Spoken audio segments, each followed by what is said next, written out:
All right, here we go. Welcome to the Devin Dimension and the Alex Experience. I'm here with Alexandra Artzoglou. And today's interview is going to be about psychedelic therapy and psychedelic coaching. So I met Alex many moons ago in Colombia at a yoga studio. And yeah, she is now I don't even know, 5, 6 years ago. I don't even know. But anyway, she's now a psychedelic coach slash therapist. And I just wanted to do an interview with her to see what she's up to. She is a seeker of truth and has been on this path for a while and now is moving into this professional role. So, Alexandra, can you tell me about your background and how you became a psychedelic coach?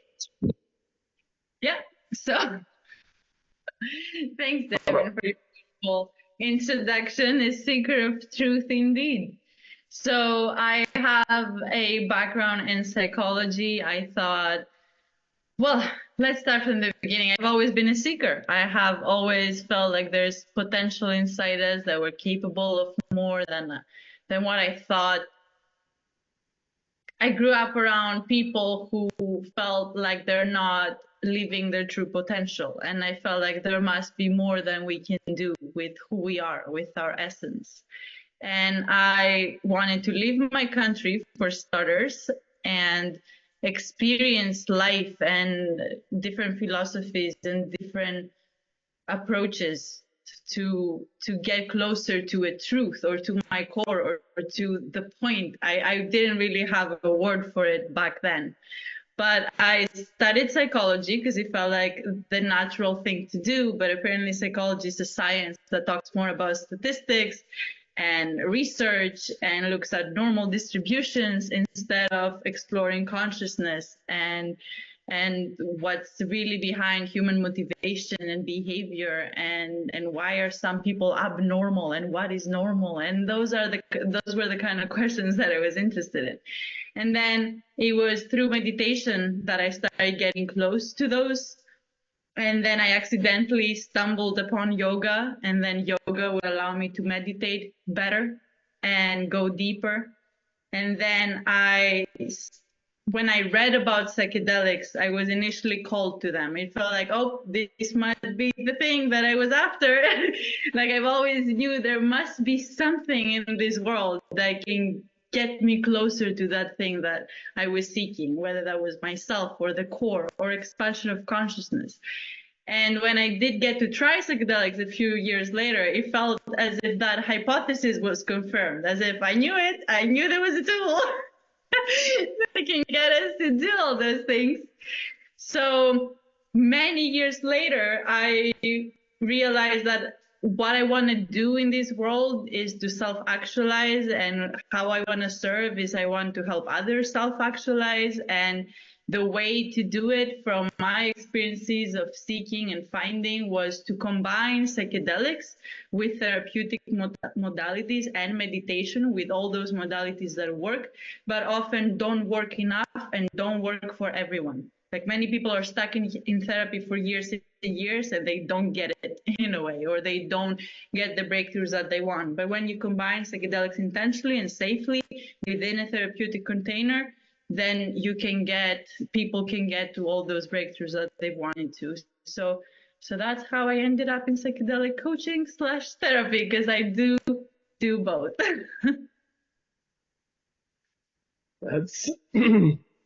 That's amazing, and it really resonates with my journey too. I spent a bunch of time in monasteries and was reading like all the spiritual books possible, and I still wasn't getting what I wanted.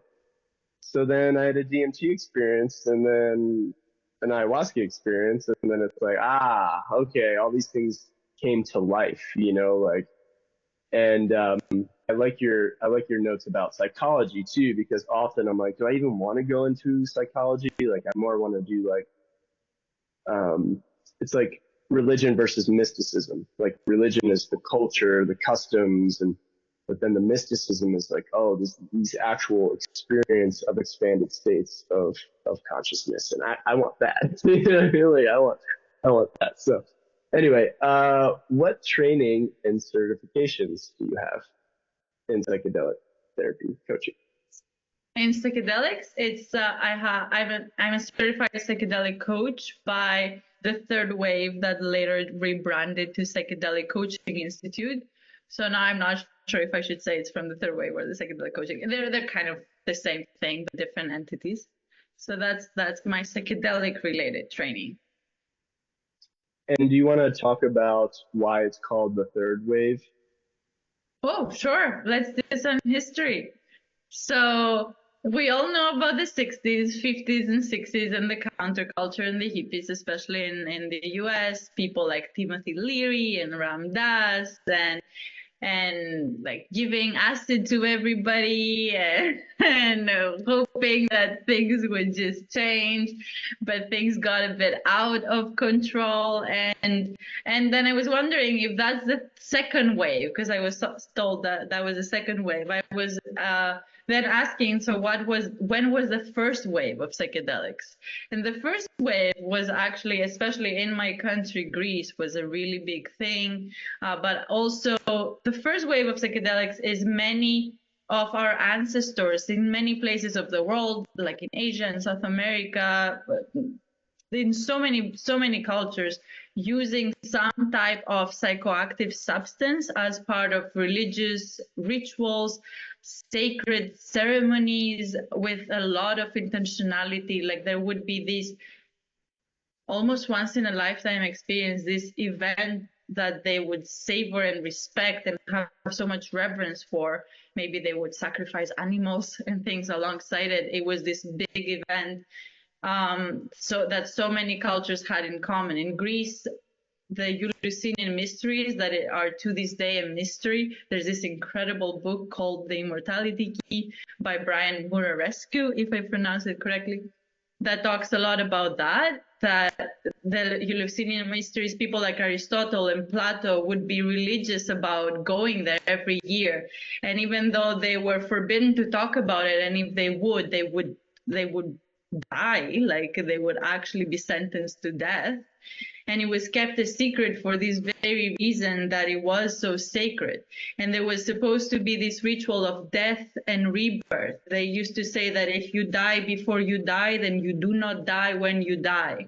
And I'm getting goosebumps every time I'm talking about this, because that is how sacred and important for our growth and self-actualization and embodying our potential psychedelics are for us. And it's sad when they're abused or when they're not used intentionally.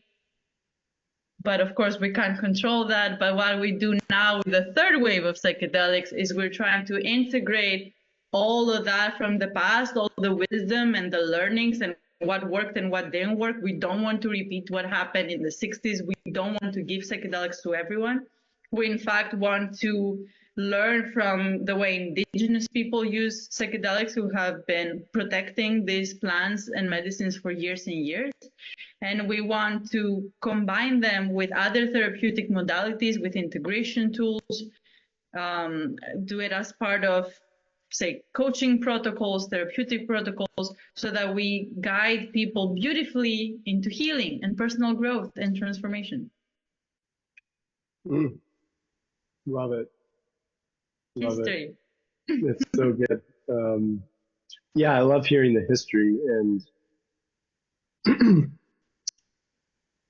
what keeps kind of grabbing my attention is the word psychedelic versus the word entheogen, which I really love the word entheogen because not a lot of people know it, and because it's like a branding thing. It's like psychedelic, which I believe means mind manifesting. It's so associated with the era of the 60s and 70s, which I'm so grateful for them for kind of opening that portal. You know, it's obviously wild and unregulated and all that, and I'm very grateful for that. But at the same time, there's somewhat of a negative connotation with that, versus entheogen, meaning it's like in God, and theo, like having this sacred, really deep experience of, you know, transcending ourselves, that dying before we die, you know. And so, like, Um, and we'll get into the integration piece in a minute, because like, you know, if you're just living in regular society and like, you know, you're just, and you have this type of experience, it can be quite startling. You know, it can really shake up your whole world. So I think it's very important to have integration work before and after. We'll get into that later on. Words, I love that you brought that up, because even the word psychedelic, which in Greek psyche means the soul more than it means the mind. So soul manifest. But even if we take it as mind manifesting, what we try to do in therapy, regardless of psychedelics, is we attempt to make the unconscious conscious, because as Carl Jung once said, until you make the unconscious conscious, it will direct your life and you will call it fate. So people, oops, can you hear me?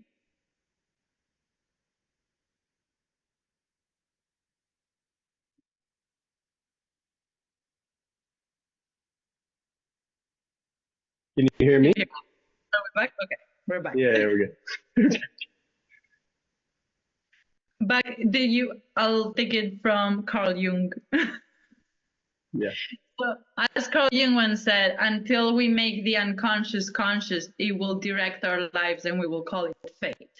So often people want to create a vision, like walk towards the future, but there are patterns that are unconscious or beliefs that are unconscious that are holding them back, that are sabotaging that progress forward. So what we try to do in therapy is to make all of those conscious, or even in meditation, you try to become so conscious of all the thoughts and beliefs and tendencies so that you never go unconscious again. So having a tool like a psychedelic to make all the unconscious conscious is an incredible tool for personal growth and for healing. It just allows us, it's as if we're having a dream recorder, which I always wish we had, like a way to record our dreams. So to understand what lies in the subconscious, I think there's so much useful information there, but that's a whole other point. But then psychedelic, in a way, does the same job. It allows us to get access to those parts that are there, but we do not have access to in normal states of consciousness, which is a stupid name because it shouldn't be normal. It should be constricted or something, or limited. But anyway. Yeah, I love that. You know, I'm getting more into the science of it. Like, you know, a lot of these different medicines, they'll decrease activity in the default mode network, which is our self-referential thinking, which is like, you know, our normal mode of like, all right, I need to survive. Like, I need to be looking out for threats. And like, there's not a lot of space for, in our waking state, to dive into the unconscious, which a dream recorder would be amazing. And I think they're working on that. But we have this tool called psychedelics, which that's what it does. And a lot of times these ceremonies are at night too, during or it can be during like that you know, subconscious, unconscious dream time. And anyway, great points. So how long have you been doing coaching now? Well, psychedelic coaching, about since I got certified. So that was September 2023. And a bit earlier than that, I had started facilitating integration circles. So about a year, let's say. So not too long. Yeah, I remember I saw you posting a lot of different integration circles you were hosting, like around the world, or it was, you know, multiple locations, it seemed like, right? Yeah.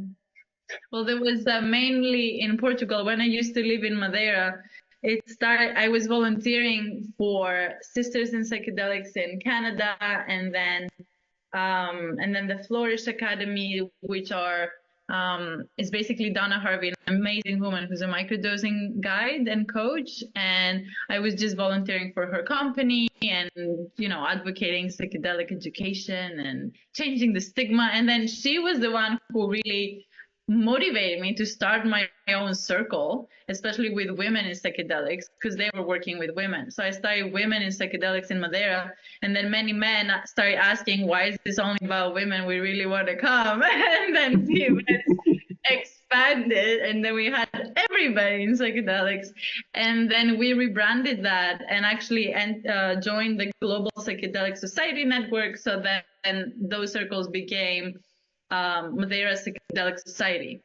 So that was the majority of the work I've done with groups, and there will be more coming up in a month, but we can talk about that later. Okay, amazing. All right, what types of psychedelics do you work with in your practice? Yeah, well, to clarify right off the bat, I don't give people psychedelics. I don't sit with people while they're on psychedelics. I don't help them find them or source them or give them information. So that's why I'm quite loud and proud about that, because what I do is absolutely legal.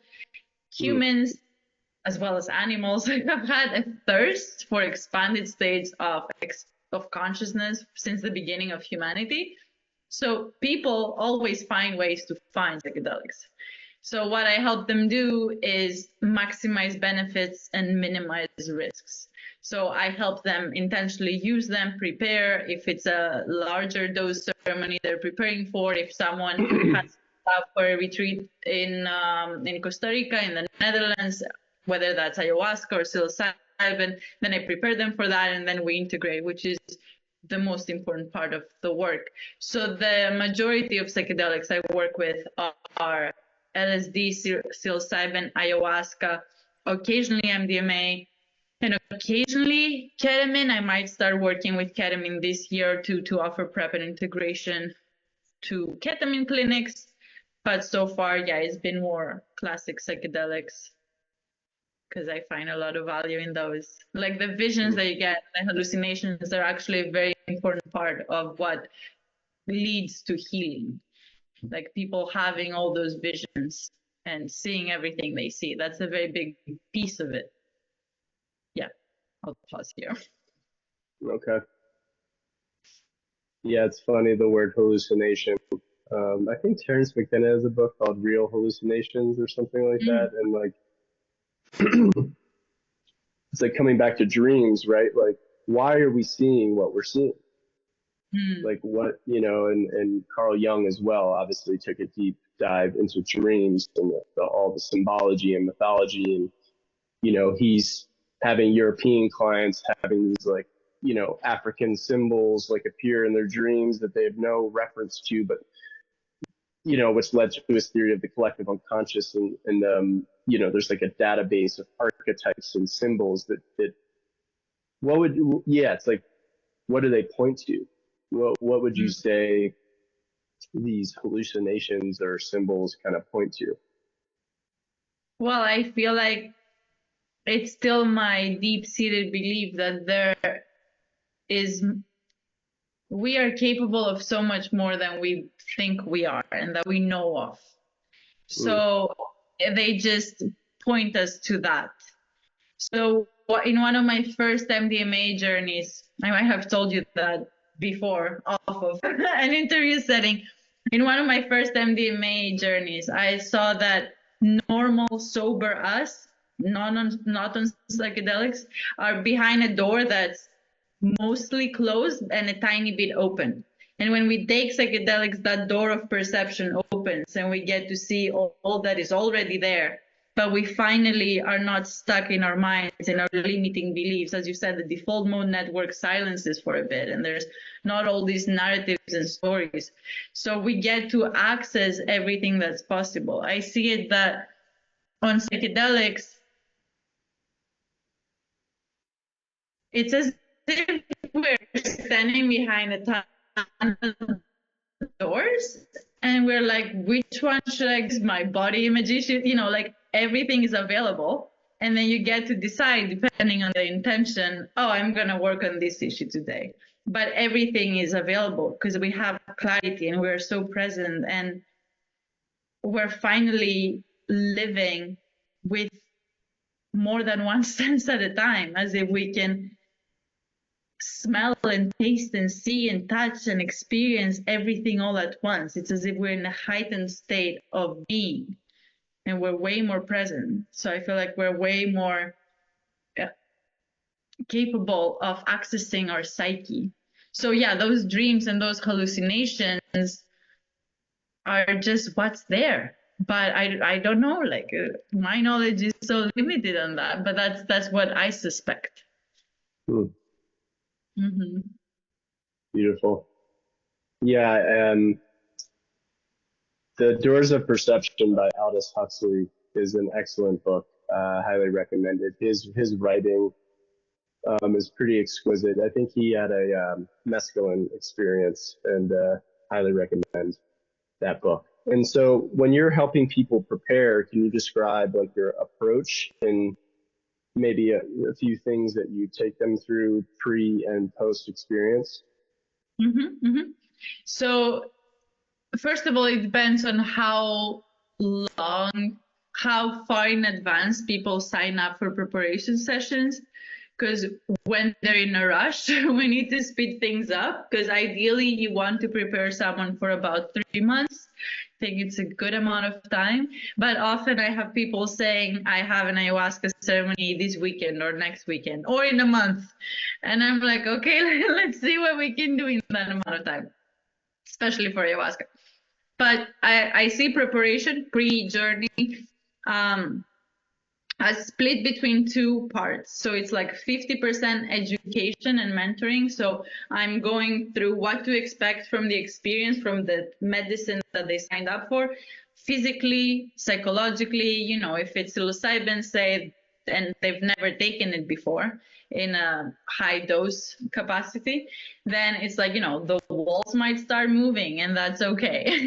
You know, if it's too high of a dose, you might feel like you're dying, and that is normal. If you see a door, open it. You know, so there's some psychological and psychedelic related preparation. Again, with psilocybin, people need to expect that there will probably be stomachache involved at some point. With ayahuasca, there will be purging. And, you know, people need to know that, and they need to accept that. And ideally, they need to surrender into that. Surrendering is a big, big word. So that's the 50% of, say, what I do. And then, you know, what to bring. There's all these little details of, you know, be comfy clothes, what to eat the day before, all these kind of like and semi-logistical information. And then the other 50% is intention setting. So we try to clean up as much as we can through coaching and through therapy before psychedelics. So when you go into the ceremony, you're actually dealing with something that you can't pierce through without the psychedelic. So we do intention setting and work on that intention prior. So it depends on the client's intention. If it's someone, for example, who has issues with their bodies, like physical issues, maybe there's physical pain and so on. So the preparation will revolve around that. So some of it will be how to deal with that and how to work with that and different ways to approach it. And also now I'm starting to weave in Dr. Joe Dispenza work, because I feel like meditation is, I always say to people, if now we talk about healing as if it's this long list of things you have to do, and you have to do somatic work and breath work and meditation and yoga and psychedelics and therapy and coaching. So when people get, you know, and I say, if you're going to do one thing, meditate. Then just do that. Just meditate. For me, it's everything. It's so important. And for some people that doesn't resonate, maybe breath work. But breath work is, and you know breath work way more than me, you know, it's like very uncomfortable. Yeah, that's comfortable. Especially if it's dynamic. So I think meditation is an easier entry. And if people don't want to do any of that, then what are you just looking for a quick fix? Because I have a colleague who's also a psychedelic coach, and he's like, everyone wants to feel good. We're not just here to feel good, everybody. We're not just going to be feeling good all the time. So, you know, the client during preparation needs to agree that there will be practices that they have to engage in. And the more you do that, like the more commitment you show before, the more commitment and respect you show to the medicine. If you're gonna eat healthier, work out more, if you haven't been doing those before the preparation phase, then that's again preparing your body to be a fertile ground for the medicine that's gonna receive it. You know, your body is what receives the medicine. So there's some education of why we're doing this and how it's gonna go, and then this just individualized process of what's your intention, what can we do around it. And there's mental preparation, physical preparation, there's spiritual preparation. If people want to start an altar, if they're to pray, if they believe in the universe, to spend some time, whatever resonates with each person, but just to start cultivating a relationship, because then you go into psychedelic ceremony and then you become spiritual and you're like, oh shit, I didn't know that was there. But it is a deeply spiritual experience. So, but in the end of the day, whether people prepare or not, integration is what matters most. Oh man, I love it. I think the way you're describing, it's like, if you do it this way, you're going to maximize the potential of one experience, right? Like if you're really doing the preparation and integration, you're really going to get a lot out of it. And I think that's one of the big kind of issues or things that there's this image of a guy that looks really haggard, like on a train tracks. And there's this like monster like emerging from like a tunnel. And the guy's like, maybe I just need to do one more ceremony. And the monster's like, no, you need to integrate it. It's something along those lines. I think you've seen that. And yeah, especially with the Dr. Joe work too, is like, you know, one of his books. It's funny, I was listening to him today and yesterday, just breaking the habit of being ourselves. These habits of thoughts and behaviors and addiction to stress. And it's like, we literally become addicted to stress. And again, psychedelics are these tools that can help us see our patterns in the ways that we're self-sabotaging. And the other thing is like the intention. I want to highlight that and highlight the surrender as well. Because a lot of people don't want to surrender or don't know what that experience is like. We want to be in control. Everything's dialed in. And it's like, in this experience, you really have to let go. And that I would say is like would be my number one tip, is like learning to surrender. And to do that, one needs to fully trust the environment, the facilitators, the medicine. You know, you can't suspect that maybe I got an impure batch of acid, and what if I go crazy? You know, so there's so many things to do beforehand to be able to surrender during. And in my personal experience, that I felt like the experience I managed to go so deep in was the experience I had prepared for the most. And that was part of my training, actually, my psychedelic coaching training. When we went to Costa Rica, we had days and days of workshops, sweat lodges, connection time, one-to-one with coaches to fully prepare. And then there were about 8 facilitators in the room, all of who I trusted. I mean, it was about 30 of us, which is a big amount of people, but we were all kind of like brothers and sisters because we were all going through the program together. So we knew each other. And then even though I was already very deep in my ceremony, when we were offered to take more, they were like, if you want to deepen your journey, this is the time to take more if you want to. And I thought, I'm already deep, but I will do it just to see what it's like, because no matter what happens to me, I will be safe. Like, these facilitators are gonna hold me, even if I like shit on myself. Like, excuse me, but you know, they will literally take care of me so well. And this is the opportunity. If I am to go above my level and experience the limit of what it's like to take more medicine, then this is the place and time to do it. So that is very important. That is how to fully surrender, like to fully trust the experience. And I always advise everyone, if you're going to a retreat, make sure you read reviews. If you have a referral, even better. If you communicate with the facilitators beforehand, even better. Like to get the vibe, to understand if you're really a match. Because sometimes it might have worked for your friend, but you feel kind of like something's off, or they're not your kind of person, So I really think that that's so important to trust both the medicine and the environment, so to fully surrender and get the most out of it. Mm, beautiful. Yeah, I think doing things like sweat lodges and coaching sessions and meditation and breath work, like there's a lot of different techniques we can do to alter our consciousness without ingesting anything. And that's why I love breath work, because Stanislav Grof, he started holotropic breathwork because they stopped the research on LSD, and he's like, well, shit, what are we going to do? And then he, basically created this method, deep shamanic music, and you can have a deeply, it's like psychedelics without psychedelics. I love that term, to prepare yourself. And so sweat lodge, breathwork, coaching sessions, journaling, dream work. I feel like these are all different things that we can do beforehand. And that's like the ceremony starts once you're like, all right, I'm going to do this. And there's a certain psychological shift that happens. And I love that. I love that part of like preparing for something. It's like, it's already starting like the training, and it's starting to work on you.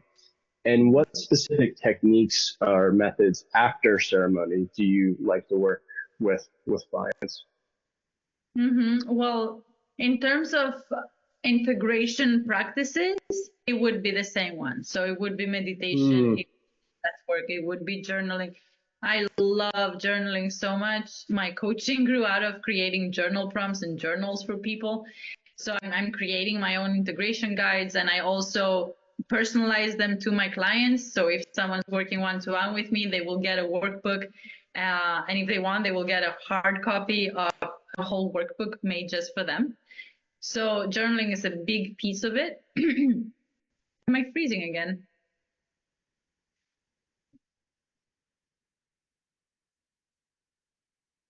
Okay. Did I freeze again? You're good. You're good. My internet. Okay. When did you stop hearing? I could hear you completely, and we'll post the links to your journals. They're amazing, and the hologram and all of that, like super important. Which that would be an interesting experience. You do the hologram before the ceremony, and then another one, and then another one after, and anyway. And you're like, fuck this pre-ceremony guy. What a low standard.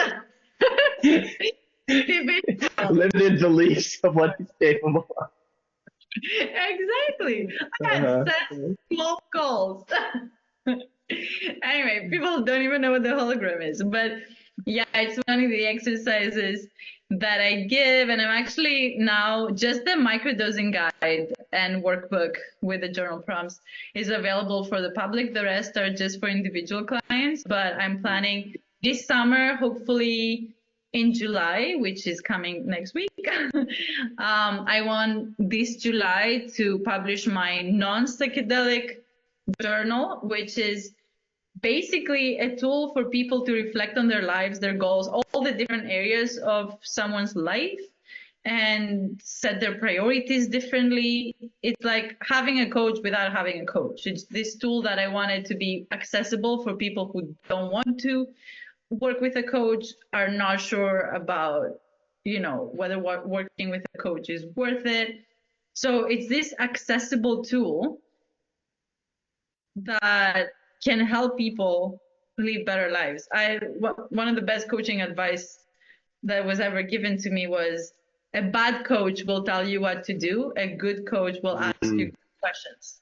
So I'm creating journals that ask really good questions so that people can have that little shift and look at something differently, have this realization.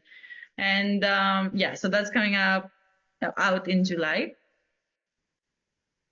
And then there's more and more journals. I have an endless list of journals. But I'm also one journal at a time.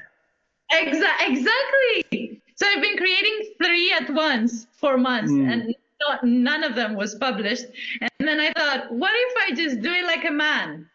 Not like a woman who's constantly multitasking, but like a man. What if I finish one thing at a time? And I'm like, okay, the microdosing guy. Let's just get that one out of the door. So that one is out of the door, and now the next one. So, yeah, I'm learning.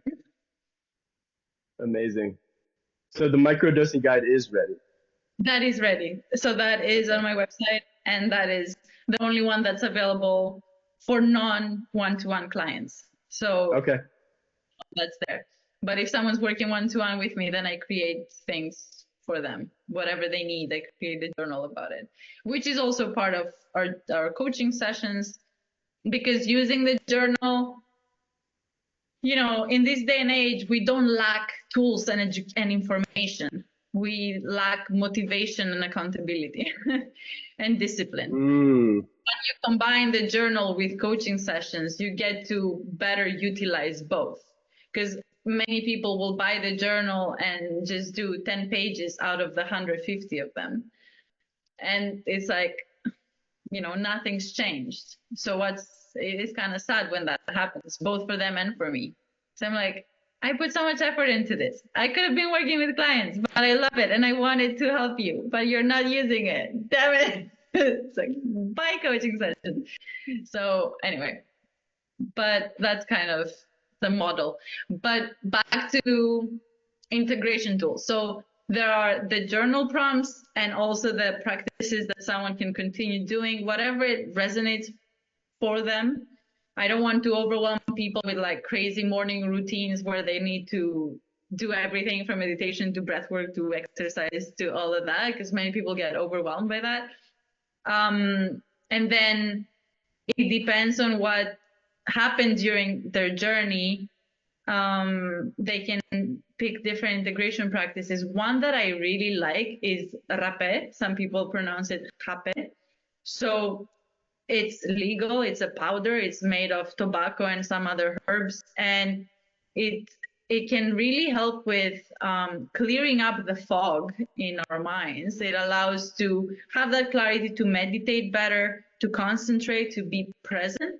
And what this is one of my favorite integration practices after a ceremony for about a month or two, to start my day with that, to play music that was played in my ceremony, if it was live music. If it wasn't, then some medicine music.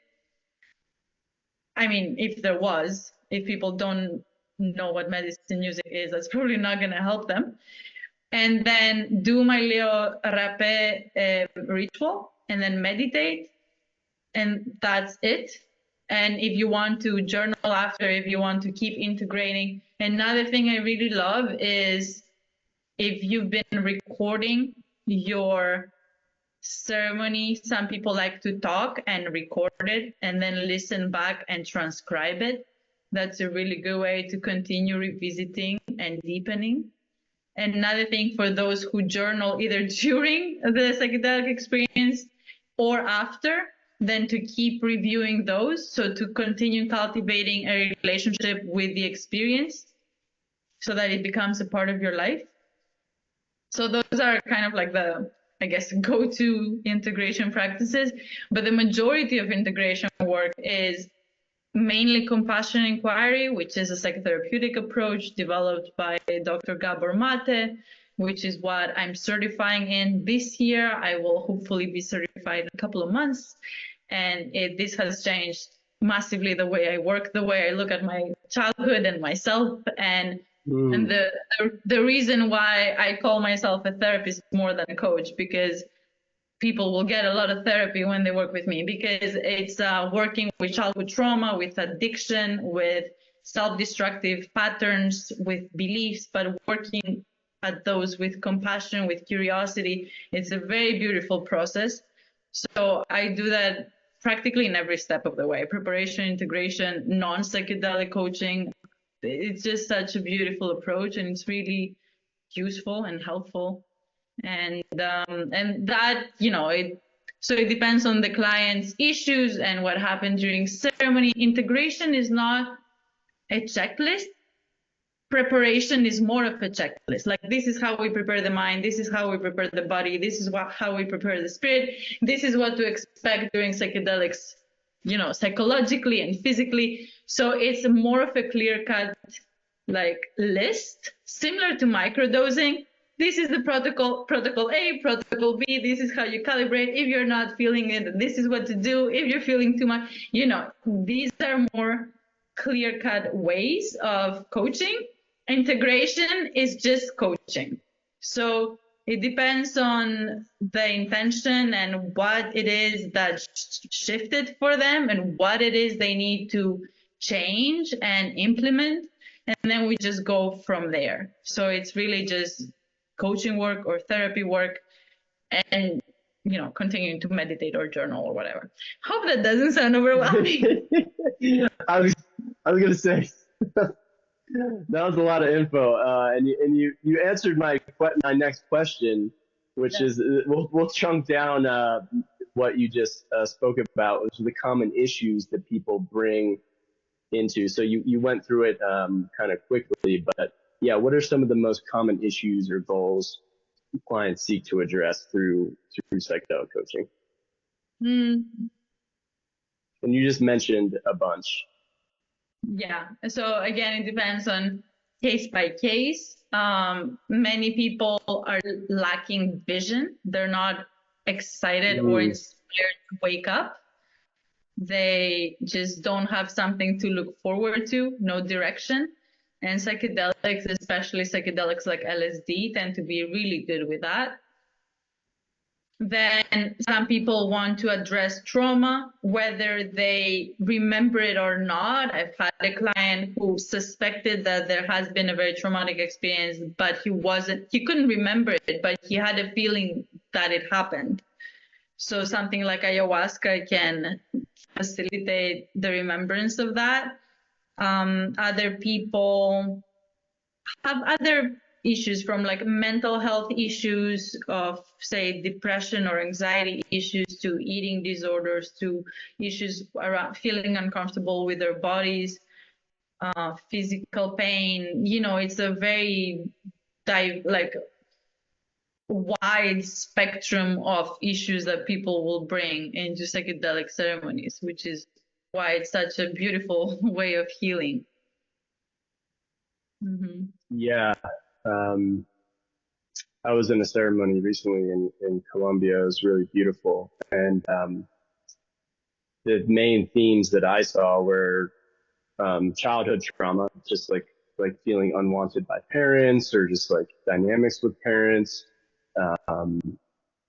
And these things just cut so deep, it's we experience these things in childhood, and then they're kind of in our unconscious, and they're affecting us on a day-to-day, coming back to that Carl Jung quote. And until we really look at it, we're just going to repeating patterns. But the main things were childhood trauma and sexual trauma as well, abuse. And that was a big theme too. And they're uncomfortable topics, and it's I'm even thinking of someone that has experienced sexual trauma and bringing that to a therapist and not wanting to do that and just living with it versus, in the ceremony, there's just so much release. During one ceremony, it's you can do what I feel is 5 to 10 years of therapy. What you would get in 5 to 10 years of therapy, you can experience that in one session as far as releasing. Right. And then body image and eating disorders. I feel I'm just going to throw out a percentage, like 70 to 80% of women especially experience some sort of body image issue, or have experienced some sort of sexual harassment or trauma in some way. And so it's a huge, I'd say that's pretty common, unfortunately.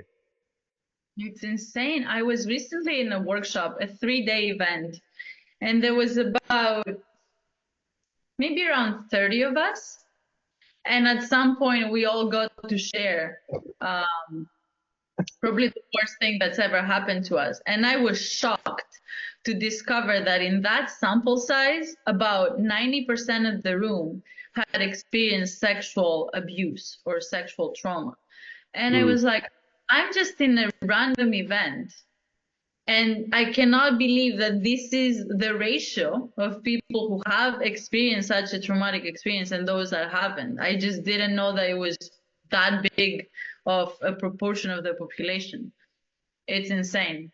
And what you mentioned on parents and childhood issues, this year I practically spent the whole year studying and getting trained on how to work with childhood trauma. And I have not met a single person that does not have issues with their parents. And it's interesting because I was kind of joking and kind of being serious in a year ago in one of my psilocybin ceremonies. I was like, oh my gosh, I'm dealing with my mom again. What am I dealing with? I thought we were so done with that. I'm dealing with my mom. And then there was this woman who's in her 60s, and she's like, me too, girl. Like, I'm still dealing with my mom. Oh, wow. So it's like, this is life. I mean, it's not bad. It's just interesting. And it is what it is. It's the work that comes up. Because often you have an intention, but another one wants to be worked with. And that's another point for having a good facilitator, because often our psyche will protect us from things we don't want to face. So having someone, we might say, you know what, I want to focus on that today. But it's like there's this other massive issue in your life that is kind of sabotaging everything you do, but you want to focus on that tiny issue, and then psychedelics will bring you the big one, and you're trying to close the door. So having a good facilitator or a guide can help you be like, how do you feel towards that other issue at this moment? And they might have a way of helping you through what's really important. Yeah, amazing. I feel called just to share that, the reason I'm talking to you, the reason why we're doing this work is this healing that can happen, and just thinking about, all people, and, thinking about people that are in the military, and people like, police officers, firefighters, like people that have experienced like seeing people dying, and like, urban environment, any kind of people, but, I'm very grateful that these studies have been able to take place, especially with soldiers. I think that was kind of one of the first lines of research is helping soldiers with PTSD, because they have the highest suicide rate. And I just love that we're in this period where the stigma is being released, and that people can really, like, I'm getting emotional, just like feeling into this, like that people can really experience healing. And so, yeah, I'm grateful, very grateful for that. Would you like to share any success stories, or could be your own, or with working with clients that you've witnessed? I know these medicines have helped me immensely. Would you care to share any of your experiences or clients' experiences? There's just so many stories and so many different ones. But the one that came to mind now was this woman who every Western doctor told her she could not have a child. And she was maybe close to 40 or in her 40s already. And literally everyone told her she would never have a child. And then she had an ayahuasca ceremony, and ayahuasca was like, this is your child. And the next time she made love with her partner, she was pregnant. And that is just insane. Like every time it gives me the chills again. It's Wow. like magic is science that hasn't been discovered yet, right? There's so much more here than we know. And that's why I'm so passionate about this work, about trying to shake people up and be like, hey, don't miss it. There's more here. It's more beautiful. Don't be bored. There's more fun things to do than being bored. It can be really fulfilling and really meaningful. And don't procrastinate. There's even with microdosing, which is like obviously something like that would not happen on microdosing, but like instead of having an average day and being bored or procrastinating, for instance, you can just take a tiny fraction of a psychedelic. You can even forget that you took it. It feels as if you had a cup of coffee or something. That you might feel, you might not. But then you are so much more creative and focused and write better emails and not get triggered to things that trigger you, and much better people around you, and much nicer to yourself, and eating healthier, more motivated to work out. And it's like we're talking about a tiny amount of psychedelic that can create such a shift, which is like so measurable. Instead of wasting 4 hours, now you've used them very productively, even if whatever you do. And once I had, in the beginning when I started microdosing, because I was not a big fan of microdosing, I was like, this is a waste of psychedelics. Why don't we just save them and have a big experience?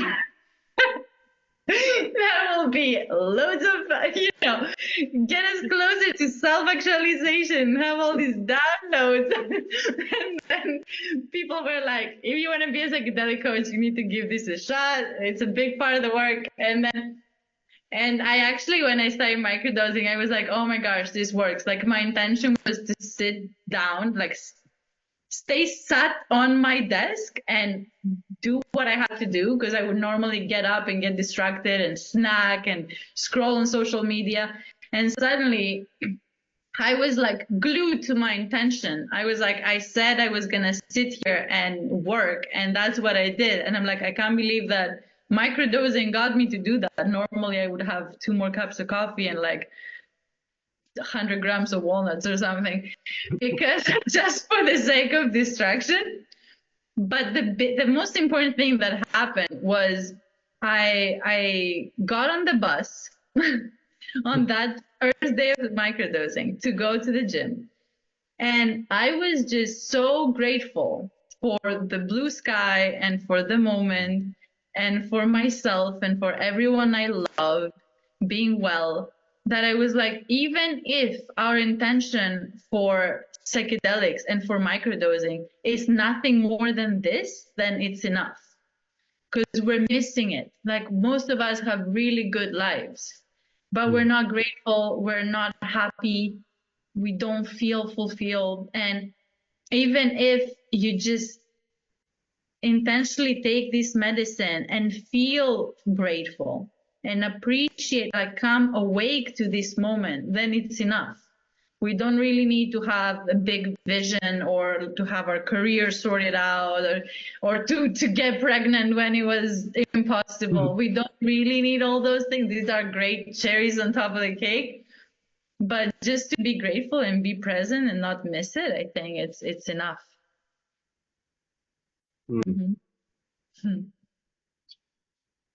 Yeah. Yeah, listening to Dr. Joe speak about the chemical reactions that are happening when people are just in 10 minutes of gratitude, and it's like better than a flu shot. And I love that, the different entry points, of like someone could just be like, I just want to feel better. I just want to feel a little better. Microdosing protocol is perfect. And then or someone's like, I want to like transcend reality and like really, I just want to blow it. Like I want to completely change my perception, and then that's a different path, right? But we're gonna have to have a part two. This, Absolutely. this is really good. I think that's a really beautiful note to end on. And yeah, just you describing that experience of getting on the bus and just being grateful for the sky and the sunshine, and grateful for your body, and these are the things that are more the daily practice and habits that I know I want to cultivate. And breaking the habits of stress, of worrying, and like that's like the real integration for me. It's like it's beautiful to have a blown open experience, like you feel unconditional love and non-duality, and like that's very healing. And I would love to experience that on a daily basis, which is what what we're working towards. And we're human, but like I love it. But okay, I'll take this thing too. I'll take the daily gratitude. Is 10 minutes of gratitude. That's good. That's a good. If I can do that every day, just be grateful for simple things, and that's like, part of my day. I love that. So, yeah, would love to dive in again. I actually see this as a 3-part thing. Like we could probably get into the next one of like an actual coaching session, a demo. Yeah. So we still got some more client experience and safety, ethical and legal considerations, personal insights, and the future of psychedelic therapy, integration with other therapies and practice to go over. 5 more questions. So I think So tune in for the next one. We're going to have links below to maybe some of the different books we mentioned, your journals, and also the Psychedelic Coaching Institute links